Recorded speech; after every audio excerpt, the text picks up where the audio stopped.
TikTok.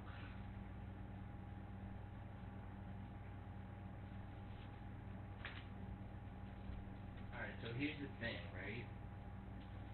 Uh, my guest got stuck in a storm.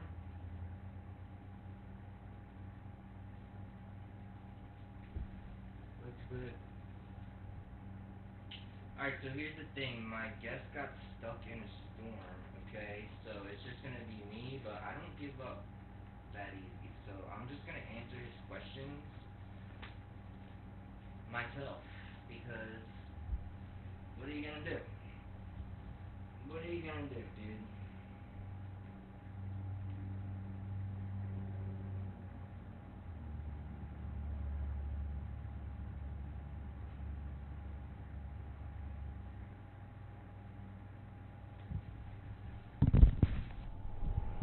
Can you hear me now?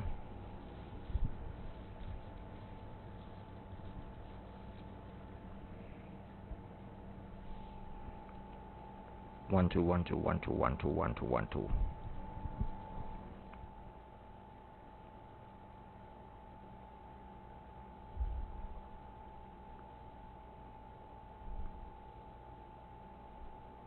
Okay, cool. This mic sounds better than last week, right? It better. Okay, you guys, here's the thing. So my guest got stuck in a storm. He's on his way, but it's just not gonna work out. So I'm not gonna cancel it. Like, I'm not gonna cancel it. I'm just gonna do it myself, and I'm gonna read the questions I had for him, and I'm gonna answer them myself. Okay, first of all,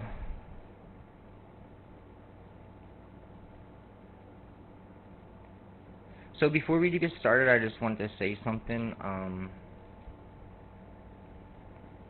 This week's conversation is mainly about growing up LGBTQ plus and the experience that comes with it. Maybe this topic isn't something every viewer has lived through, but I truly believe everyone can learn a thing or two from hearing someone else's story. I was thinking maybe I would lose viewers this way, but I just want the whole thing to be authentic, and I think people will appreciate it as being as real as possible. And even if there's one young person that comes across this video, like, in some way, shape, or form, someone who's questioning who they are, feeling different, or wondering if something's wrong with them, I hope this reminds them that they're not alone. Even if you aren't not accepted at home, there's definitely a community of like-minded people who will accept all parts of you, not just the sides that society considers normal. There are so many people who have felt those same emotions, including myself, and there's a community that will love and accept you for exactly who you are. I promise, because I didn't think that when I was little, but it's facts. And this isn't about telling anyone what to believe or how to live. It's about listening, learning, and understanding each other a little better. So whether you're here because you're curious, because you can relate, or because you just enjoy hanging out with me every Saturday, I'm really glad you're here. Especially you, Teresa. You're always here. You're always sharing my stuff. I really appreciate it. I really do.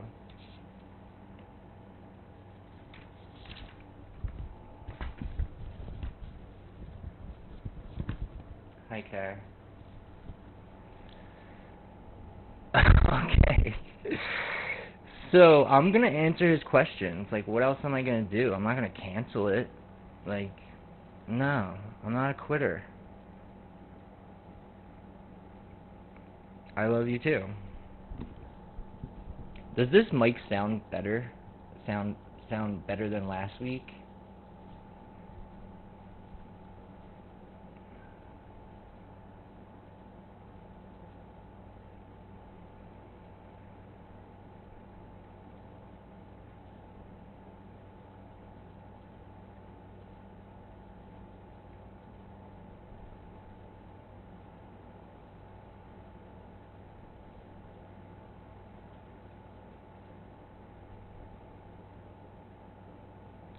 Perfect. Thank you. Okay. So we're just gonna hang out. Like, it's just me and you guys. Whatever. Okay, so the first question is, when did you first realize you were gay? It's a really loaded question. It's funny because when I came out to my family, my dad said that he knew since I was a little kid. But I didn't know.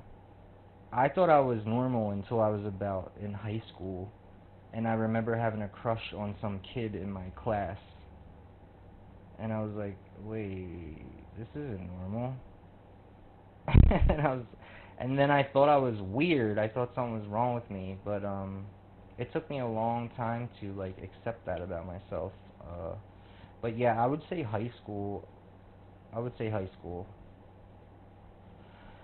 What was the hardest part about growing up LGBTQ plus?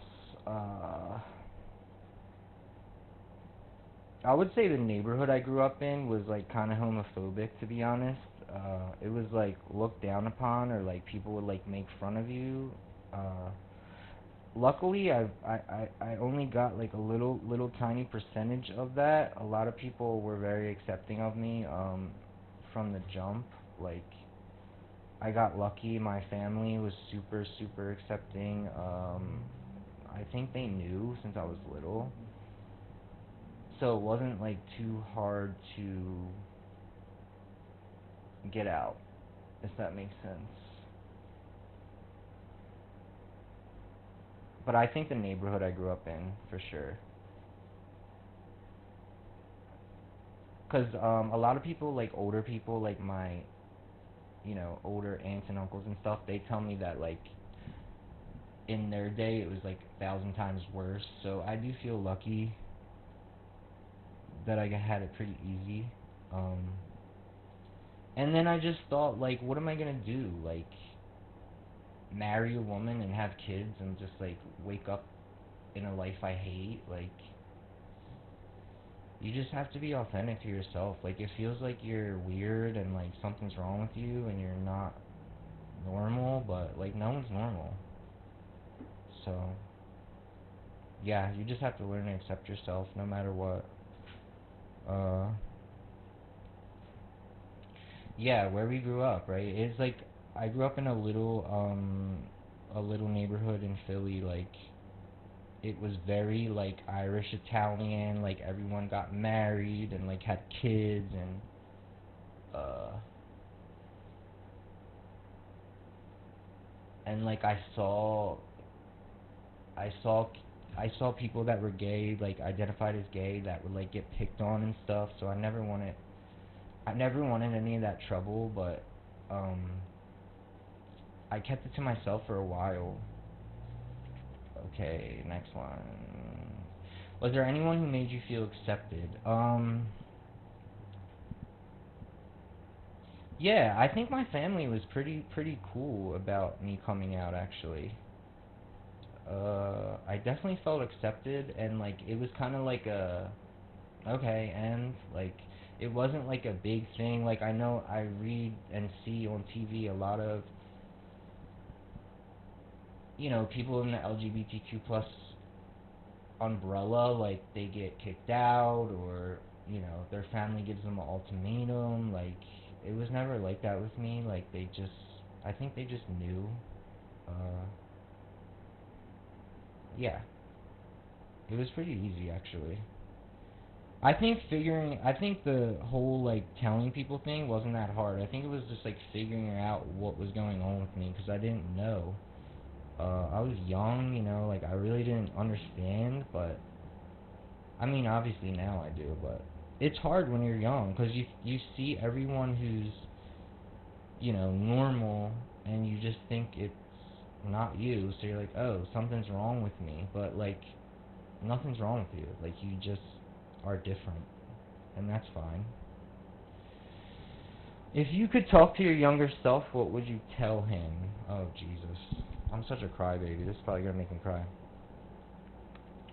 Uh, I would tell little Ryan, like, everything's gonna be fine, bro. Like, just be you, and yeah, do what you want. And like I wish I would have knew that back then, because I think I turned to like drugs and alcohol to like cope with my emotions, and it got me in a lot of trouble because I just felt like I wasn't normal, you know? But like, what's normal? And I really do, like, the older I get, I really do believe you're born gay. Like, it's just like, it's something you're born into. Like, you don't just wake up one day and you're like, I want my life to be 10 times harder. Like, it's just what you like. You're attracted to the same sex. Like, it is what it is. There's nothing you can do about it. It's fine. I was 15. Yeah, see, a lot of my family members told me that. Like, when I came out to my dad, he was like, I knew you were gay since you were a little boy.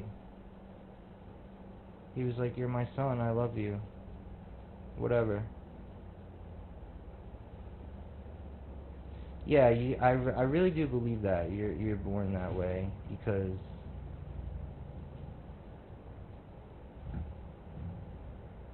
I don't know, like, looking back when I was really really young, like, it's giving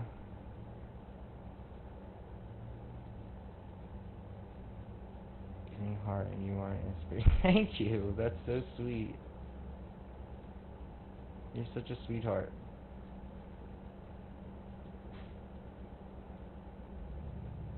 Yeah, I'm trying. I'm trying. I feel like I'm trying so hard at this, and then there's always something that like blocks it. I was literally 10 minutes ago, like, I was thinking I'm just gonna cancel it. Like, this is stupid. Like, I literally have a whole plan thing I've been working on for a week, and then I'm like, I'm not gonna do that to myself. I'm not gonna cancel it. Like, that's so silly. Like, I'm just gonna do it myself.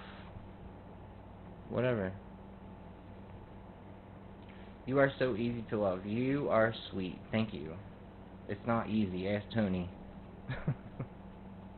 But thank you. Oh, thanks, Kim. Yeah, it's true. It's facts. Did you ever meet a little kid, like, or like a little kid in your family, and you're like, hmm? Like, you just know. Like, it's like, I don't know. It's just like, I think it's how your brain chemistry is or something. Okay. Did you ever try to hide who you were? Oh, 100%.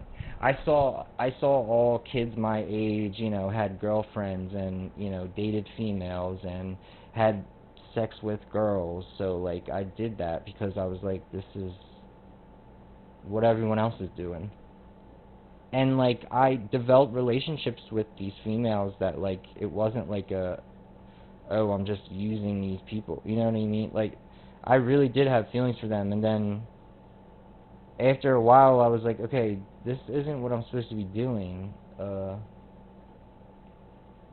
And I felt really like bad. I felt bad because I was like putting people's emotions at risk, but it is what it is. You got to figure yourself out. Um yeah, try to hide for sure. I thought I could just like wait it out and it would go away, but yeah, I definitely tried to hide. Was there anyone whose opinion scared you the most? I'm gonna be honest, my little brother. My little brother Jimmy. I was so scared to tell him just because he's like super like jock type, like, I don't know, like, and we were so close, like, and he was so easy. My brother. I told my brother and he was like, okay. Like, my brother was really, really, really great about it. Um, but I was really scared to tell my brother because I felt like I was like betraying him by not telling him sooner. uh, Looking back, would you have came out differently? I don't think so. I think everything happens for a reason. Uh, and those relationships that I've had in like my early years, I still, use them now. Like, I'm still really good friends with all those girls, and they were really sweet about the whole thing. Like, Yeah, I want to change it. Okay. What's the biggest misconception people have about gay relationships? I think people think gay relationships is just like you like just like have sex with everyone, and that's not true. Like I'm still like super monogamous. Like I don't like I'm very like a jealous person. I don't. Yeah, it's the same. Mm, the funniest date I've ever been on. Hmm. Funniest date I've ever been on.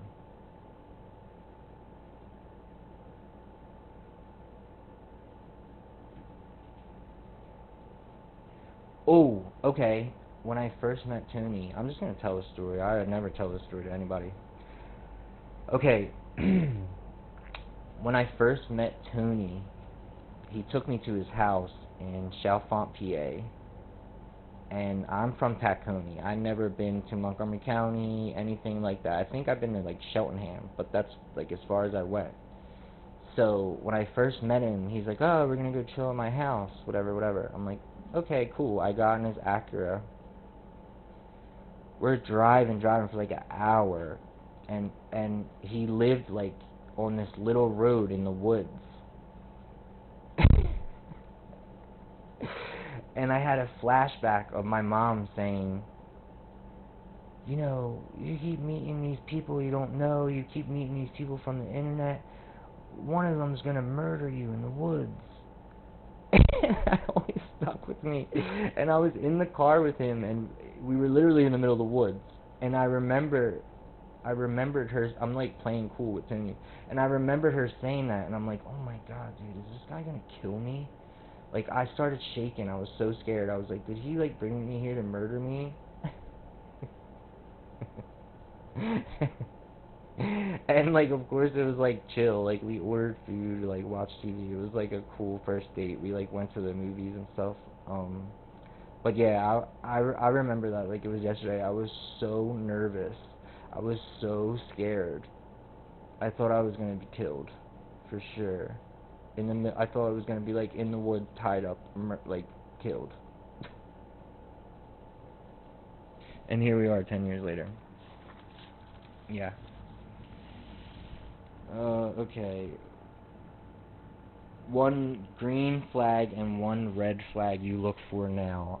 I can't really answer this question because like I found my person. Like Tony's my person. Like I don't look for any type of flags. Like anything that I want to do, he's like on board. He's like my backbone, honestly.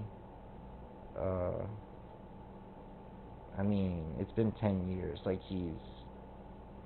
we have our like issues and fights, but like I couldn't imagine life without him.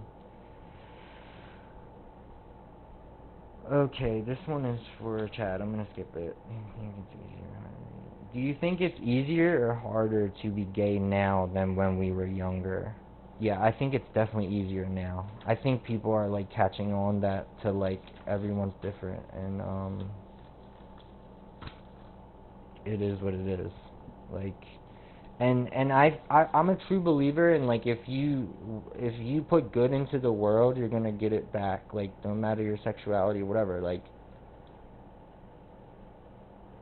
it's weird. Like the last few years, I've realized that like every little thing you do has a reaction. So like I don't litter. Like I don't. I always treat people nice until they don't treat me nice. Then I'm not nice back.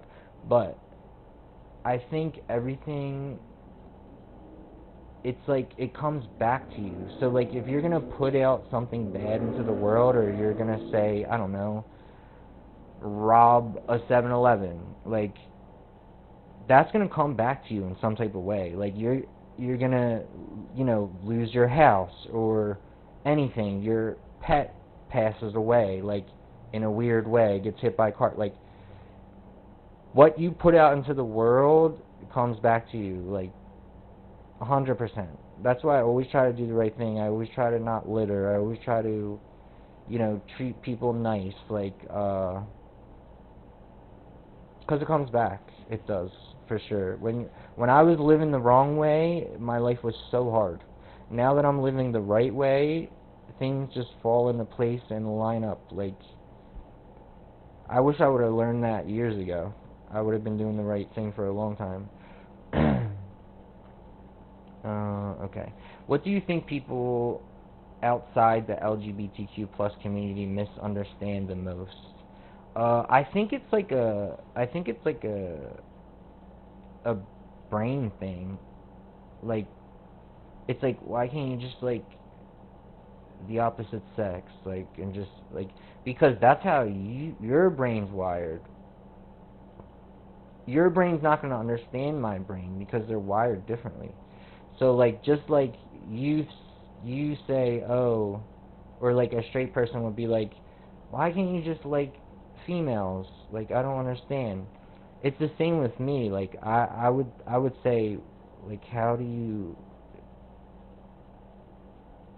I don't know. Like, it's just the opposite. Whatever you think about gay people, we think about straight people.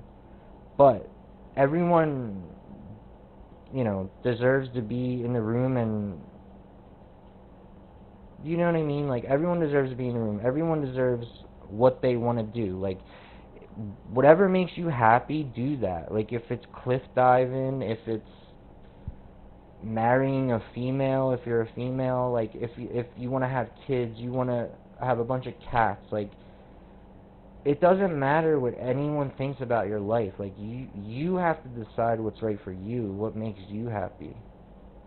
So I think the misunderstand the most, I think that's it. Like, it's not a switch you can just flip on and off. It's like a way that your brain's wired. Have you ever experienced discrimination? Yeah, for sure. I'll tell you guys this really funny story.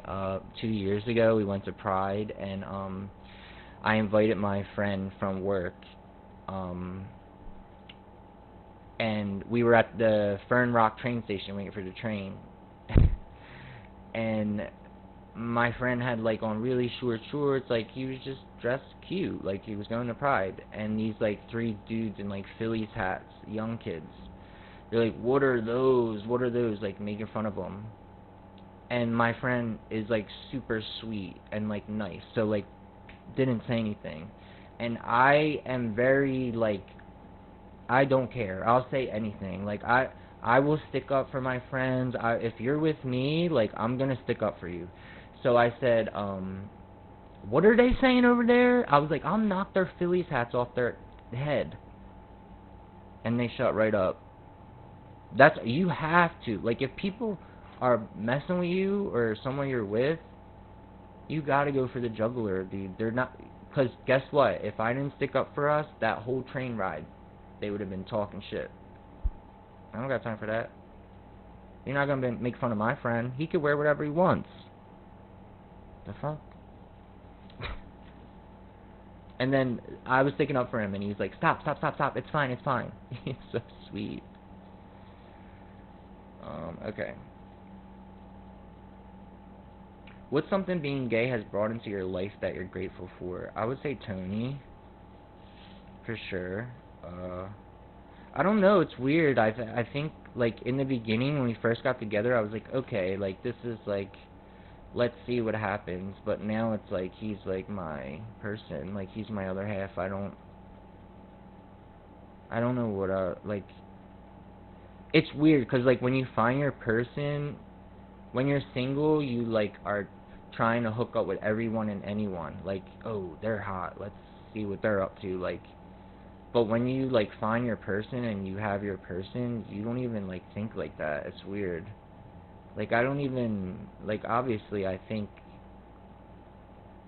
guys are attractive, but like I wouldn't be like, let's meet. You know what I mean? Like, it's weird. Once you find your person, you don't even think like that anymore, and I didn't think that would happen to me. But it did. So Tony is definitely the most I'm grateful for. Who has inspired you the most?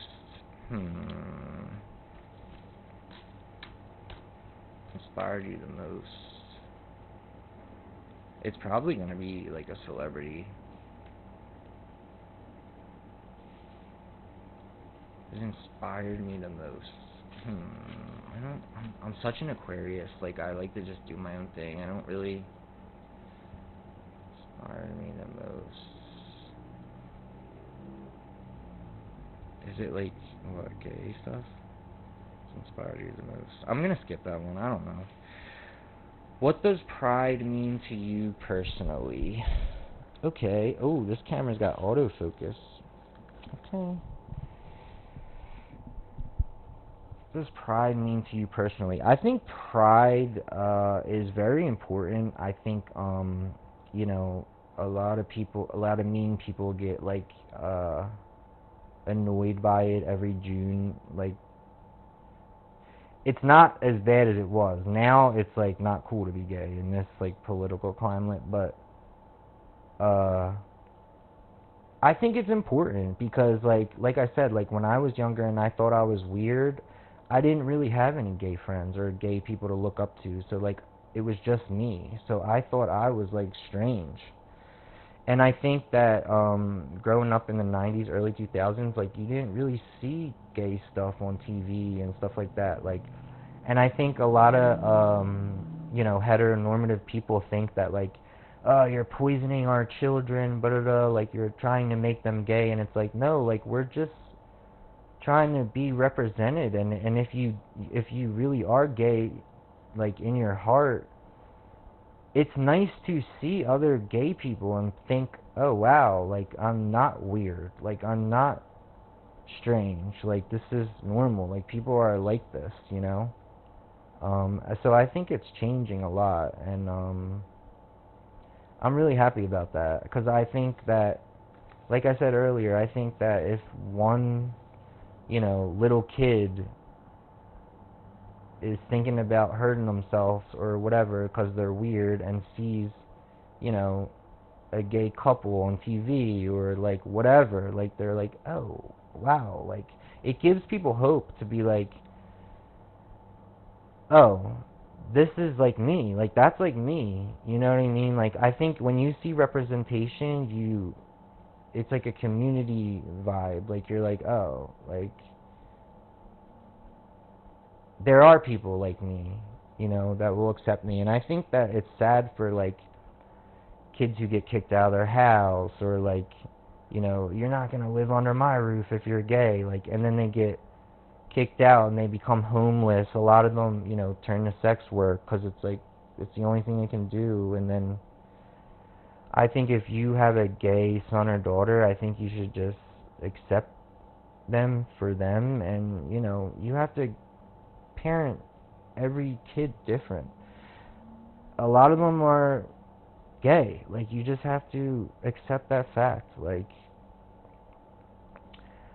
and honestly, I always think about like, what's better, to have a gay son or daughter or one who committed suicide because they felt like they didn't fit in. You know, I think it's important to accept your kid, and I would if I had a kid. I probably wouldn't be that lucky because they would be clean and neat. Okay. What's one thing you hope the next generation doesn't have to go through? I think it's already here. I think that they see representation of themselves, and like I just said, I think that they see it on TV. They see, I mean, like look at Drag Race. That's everywhere. People, if men want to dress up in dresses, I mean, hey, that's not my thing. I'm not that type of gay guy, but go off, sis. That's what makes you happy. Come on, do it up. Hold on, my TikTok's acting up.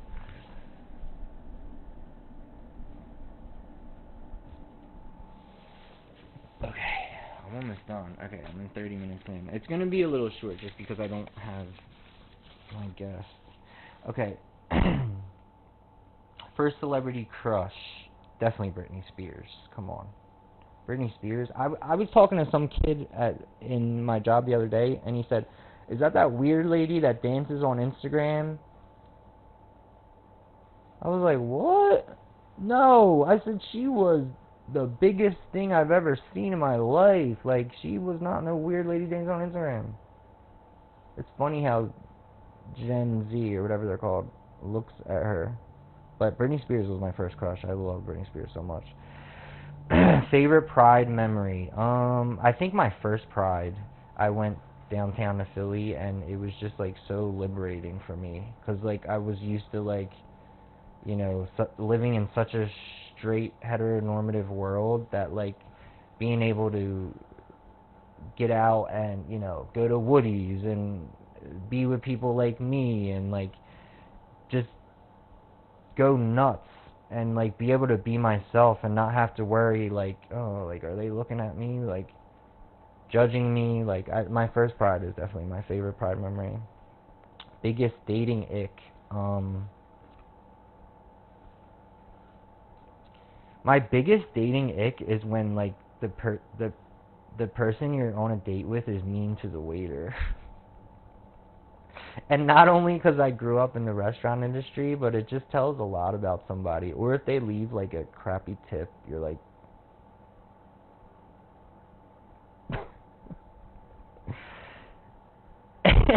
and just in general, like how they treat people. Like if they're like rude or like they think they're like all that, I'm like, I want someone who's down to earth. Like you're not better than anyone. And I dated a few, went on a few dates where like guys were like that, trying to act cool and stuff. It's like, okay, you're trying to act cool because you're like hiding from something. I don't like that. That's my biggest dating ick, when they're mean to the server. Favorite gay movie or TV show? It's gotta be Heated Rivalry. That was so good. Heated Rivalry? Yes, Lindsay, it's Brittany. Wait, hi Jade, the kid from my job, he said, "Oh, is that the crazy lady who dances on Instagram? That's how he knows her." I'm like, "No. The biggest pop star in the world, you mean?" Like, okay. It's just weird, like, that now I'm the old people. Okay.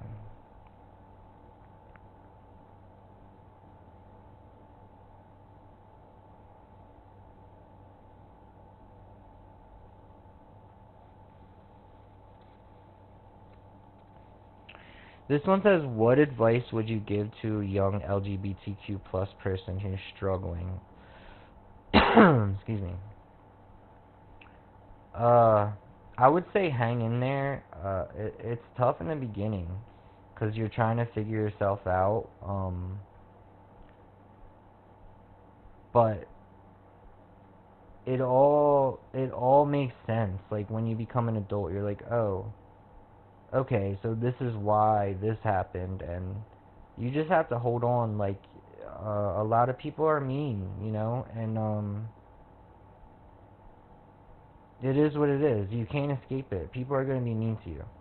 Like, it's just facts. People are gonna be mean to you if you're gay, especially if you're like a cross-dresser or a whatever it is you like to do. Like, people just, we live in such a heteronormative world that people judge, and it's not fair, but like that's the world we live in. But I would definitely say to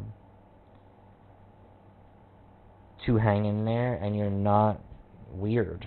You're not different. Like, you're exactly who you're supposed to be, and it gets better for sure. Once you build a solid foundation for yourself in your life, and you figure yourself out, it gets better. You're like, oh, this is just my path. This is the way I was supposed to live. But it makes me sad when I see stories about kids who are bullied so bad that they like, commit. It's sad. It's facts. People feel like, why am I here? Like, this isn't what I want to do. But you just have to hold on, and it gets better. It does. Cause now I'm super happy. I live my life. I used to be like nervous or embarrassed to like tell people like I have a boyfriend or whatever, or I'm gay. Like now I'm just like, yeah, I'm gay, like, and like it gets better. You get more confident about it and you just like fall into yourself. I would say hang in there. It's tough. It's tough. I can't sit here and bullshit. It's tough. It's hard to grow up gay, especially when you're young, because your brain's developing and you're still trying to figure yourself out. It's hard, but it's worth it in the end. Like all those little struggles you go through, and like, you know, you're the outcast a lot of times. You get picked last on the team and stuff. Like little stuff like that is, you'll look back at it and be like, whatever. It's not even a big deal. You think stuff's such a big deal when you're young, and then when you grow up, you're like, wow, I was worried about that. Okay. What makes you happiest today? I'm gonna say definitely my cat. And Tony, I think. But my cat for sure. When I get home from work and my cat wants a hug, come on. My cat is my favorite. What does living authentically mean to you? I think, like I said earlier, I think it's just doing, honestly, doing the right thing. Like, if you, it's weird. Like, I had this little story from the other day. Like, I was, coming to work, and I took the cellophane off my cigarettes, and I threw it on the ground. And a part of my brain said, don't litter. Like, that's, even though it was like a tiny little piece of plastic, it was like, don't litter. That's not nice. I went and picked it up, and I put it in my pocket, and I threw it in the trash when I got to work. And then all day, like, when I usually have a miserable time at work in the morning, like when I first get in, it's so weird. Like, everything was just lining up, like, so perfectly and so easy, and like, everyone was so nice. I didn't have any mean customers. And I thought in my head, I was like, that's because I picked that litter up. Because I did the right thing. And like, when you do the right thing comes back to you. It's weird. Like, I don't know. I can't explain it until you like get it. Like, it's like, when you do something wrong or like evil or mean, like something bad's gonna happen to you. That's why I always try, I mean, not all the time, because you're not perfect. But when I'm doing the right thing comes back. It's like a karma type of thing, I think. Right? Yeah. Yeah, I'm right. Okay. This is my last question. Where do you still see yourself 5 years from now? Okay, so I was talking to my friend a couple weeks ago, and she said, you know what, Ryan, you need a goal. You're just kind of just out here floating around. Like, you need a goal. So I made my goal home ownership. Like, I've been renting for so long. I want to own a home, and that's what I'm working towards right now. Like, you know, getting my savings account up. And when I was younger, being bad, my credit's not great. I'm in the process of fixing it. But I think in 5 years from now, hopefully me and Tony will have a house. Buy a house and not rent it.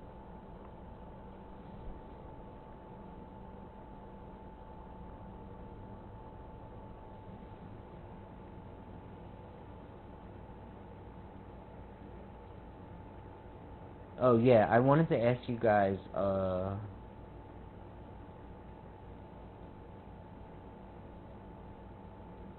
give me some suggestions in the comments of what you guys would like to see. And I wanted to say thank you to Teresa Vandevander, Carolyn, Lindsay Hanna. You guys are always in here. Kim Furphy.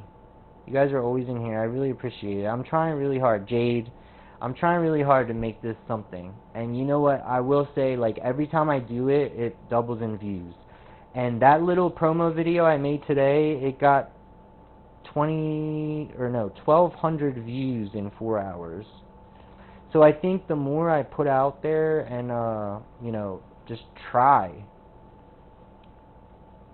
something's going to come out of it. I'm just going to keep trying, every week. Try something different, see what works. Thank you. Alright, you guys, it's been real. I really appreciate you guys. And I will see you next Saturday. As soon as I log off, I'm gonna work on next Saturday's thing, okay? Thank you guys.